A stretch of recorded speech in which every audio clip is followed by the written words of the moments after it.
తాత రాజా విజయసింహుడు అన్ని ఊళ్లకు ఎంతో మేలు చేసినాడు.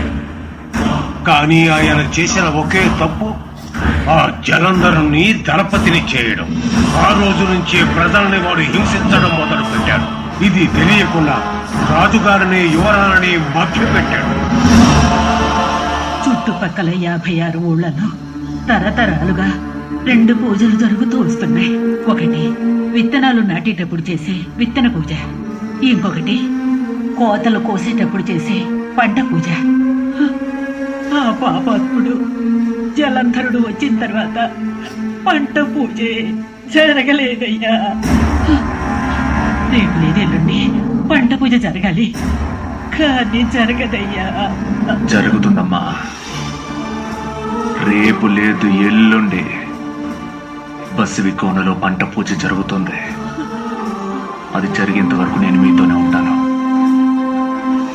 ఈ పులివీరుడు తన కోసం బతికేవాడు కాదమ్మా, ప్రజల కోసం బతికేవాడు. రాజుగారు యువరాణి పులివీరుడు వస్తాడని ఎదురు చూశారు. కానీ ఆయన దగ్గర నుంచి లేఖ మాత్రమే వచ్చింది. ఆ లేఖలో అన్ని నిజాలని రాసి పంపించారు. పసివి కోనలో పంట పూజ జరిగి చాలా ఏళ్లయిందని, అది దక్కనివ్వకుండా మన బేతాలునే ప్రజలను కొల్లగొడుతున్నారని, దీని వెనుక ఉన్న కుట్రదారుల గురించి వివరాలతో నేనే వస్తానని రాసి పంపించిన లేఖను చూసి రాజు యువరాణి సందిగ్ధంలో పడ్డారు. జలంధరుడు ఆశ్చర్యపోయాడు. వెంటనే జలంధరుడు జంబూక సిద్ధుడనే ఒక క్షుద్ర మాంత్రికుణ్ణి కలిశాడు. అతను మంత్రించిన ఒక ఉంగరాన్ని ఇచ్చి యవనరాణిని వశపరుచుకోమన్నాడు. నువ్విచ్చిన యువరాణి యవనరాణి కేశాన్ని మంత్రించి శ్మశానంలో యాగం చేసి వశీకరణ శక్తి గల ఈ సాలీడు ఉంగరాన్ని సిద్ధం చేశాను. సాలీడు ఉంగరంలో కాలు మీద నొక్కితే దానిలో నుండి వచ్చే పొగ గాలిలో కలిసి ఎంతమంది ఉన్నా సరే యవనరాణికి మాత్రమే అది సొంతం.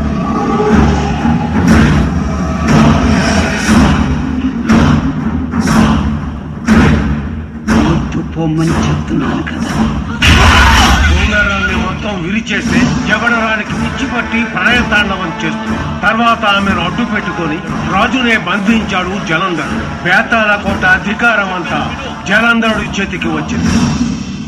తెర ముందు రాణి నుంచి తెర వెనుక ఈ నాటకం అంతా జలంధరుడు ఆడుతున్నాడు. అది మాత్రమే కాదు, జలంధరుడి అన్యాయానికి విధి కూడా కలిసొచ్చి ఘోరాలెన్నో జరిగిపోయాయి. ఆ రోజు పసివి కోరలో పంట పూజ సంతోషంగా మొదలైంది.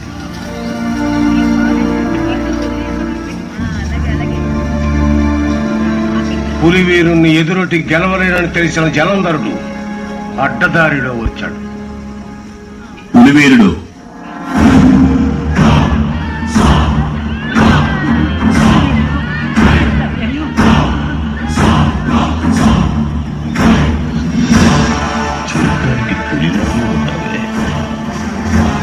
చూడ్డానికి మాత్రమే కాదు.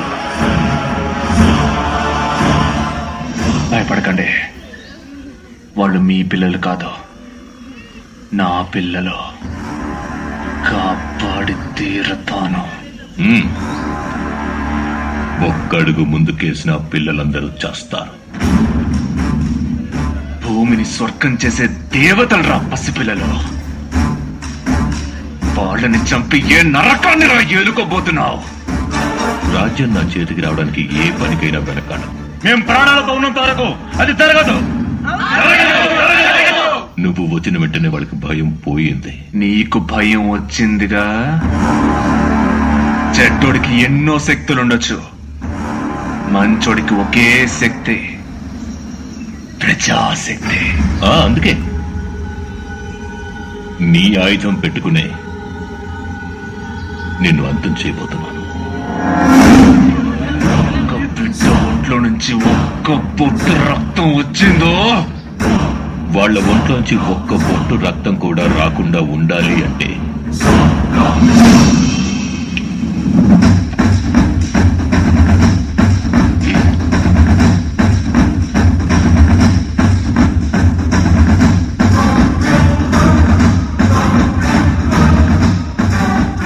ఈ విషయంలో ఒక్క బొట్టు కూడా మిగ్గలనివ్వకుండా నువ్వు తాగాలి. ఈ పిల్లల్ని మాత్రమే కాదురా, ఈ ఊళ్ళో ఉన్న మొత్తం పిల్లల్ని చంపినా సరే మా యువరాజు విషం తాగడానికి మేము చచ్చినా ఒప్పుకో. ఆ ప్రేమ చాలమ్మా. నేనింకా ఎన్ని జన్మలెత్తైనా మీకోసం ప్రాణం ఇస్తాను. నేరుగా వచ్చి నాతో పోరాడనప్పుడే అనుకున్నాన్రా. ఇప్పుడు వీరత్వం చూపించబోతున్నావా, విషం తాగబోతున్నావా?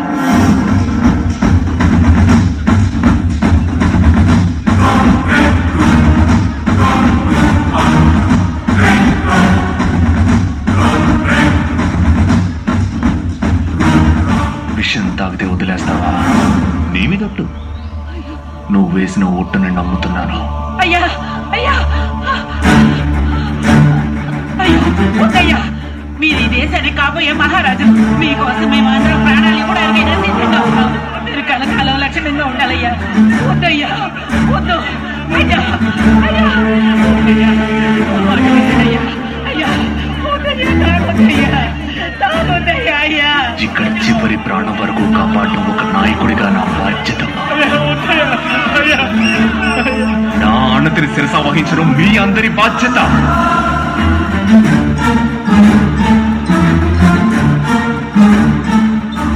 ప్రజల కోసం చావుని కూడా సంతోషంగా స్వీకరిస్తారా?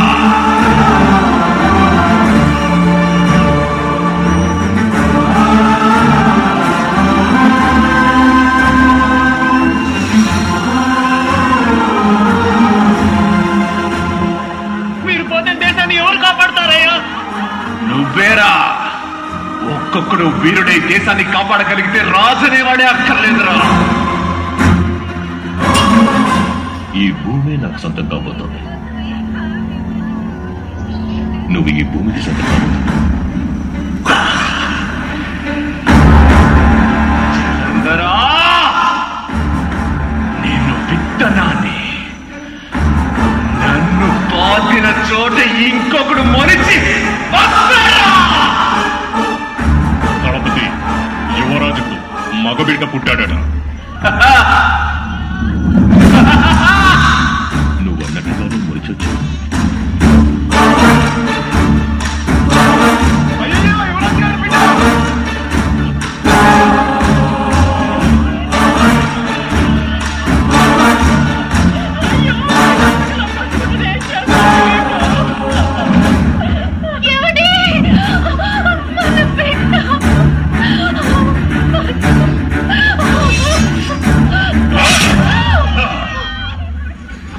పుష్ప!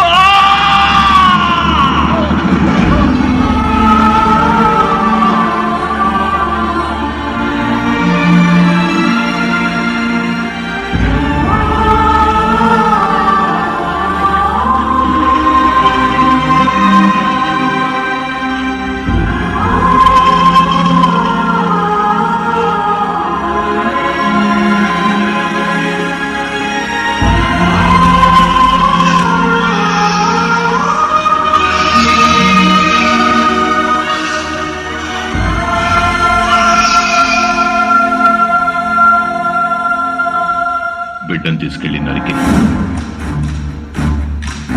ప్రజలతో సహా ఈ ఊరిని కాల్చిపోవాలి.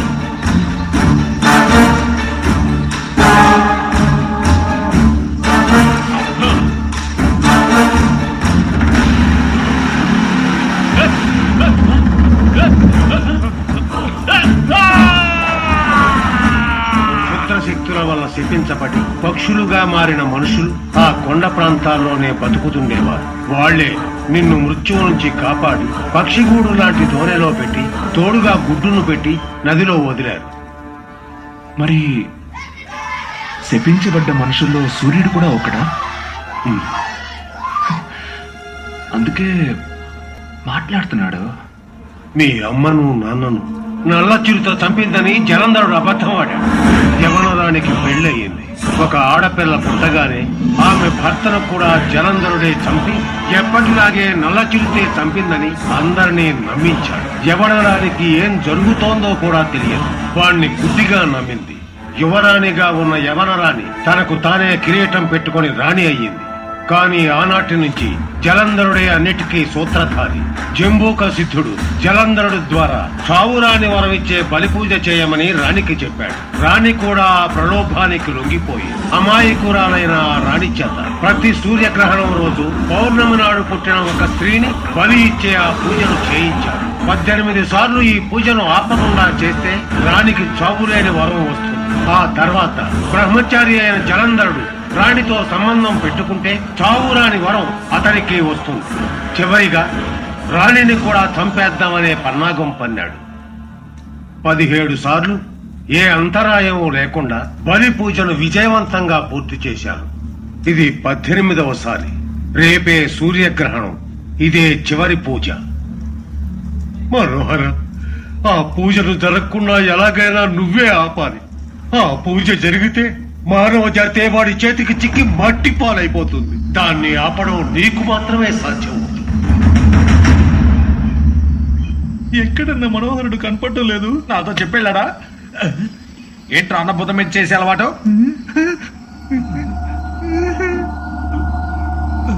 పట్టుబడ్డావా మరి? మనోహరుడు ఎక్కడా?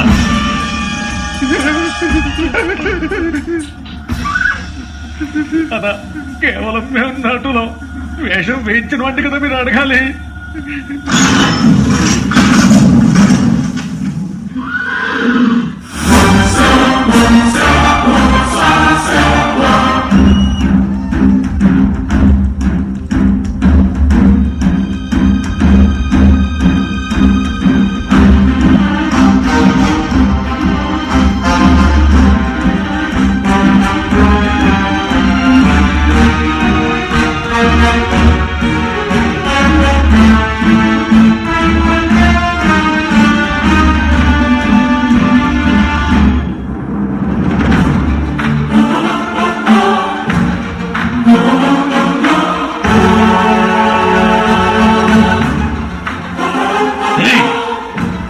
మమ్మల్ని చూసి దండం పెట్టి బానిస కుక్కవి మా ముందే తోకజాడు.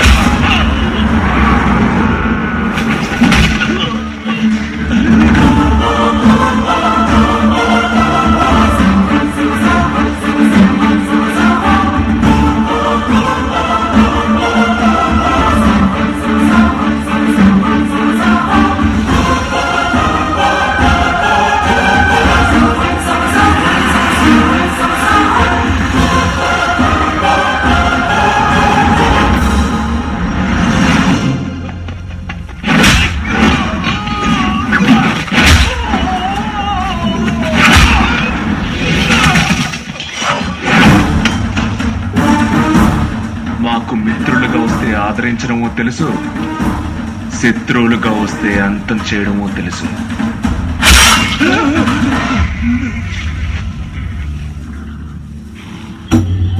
ఇందులో చాలా వరకు అర్థాలు తెలిసాయి. పేరు మార్చు బలం వస్తుందంటే అవును, నువ్వు మనోహరుడు కదా, బేతాడు అని తెలియగానే బాగా వచ్చింది. ఒత్తిడి చేస్తే ఒంటికెళ్ళు. ఒక్కటే అర్థం కాల. ఏముంది, ఒత్తిడి ఏర్పడితే ఒంటిగా బేతాల పరీక్షకి వెళ్ళు అని అర్థం. వెళ్ళాను, గెలిచాను కదా. సూర్యుడు మునగాలి, దండం తునగాలి. దీనికి అర్థం ఏంటి?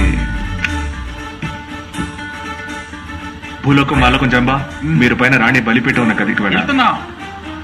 కొడంగి లంబా, మీరు చెరసాలకు వెళ్ళి తాతయ్యని ఎలాగైనా కాపాడాలి. సూర్యుడు,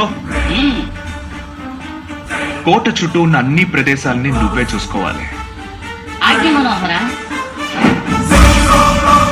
వచ్చే ఉదయం ప్రజల జీవితాల్లో వెలుగు నింపే శుభోదయం కావాలి.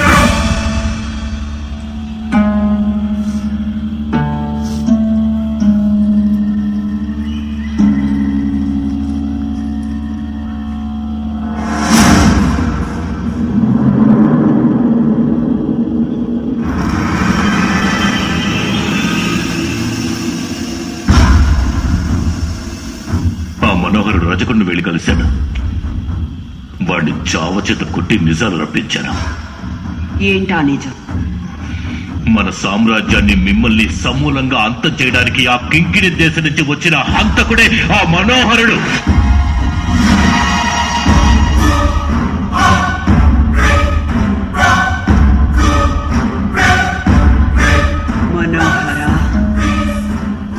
నన్ను అంతం చేస్తావా? మీరు పూజ మొదలు పెట్టండి. ఆ మనోహరుడిని నేను పట్టుకుంటాను.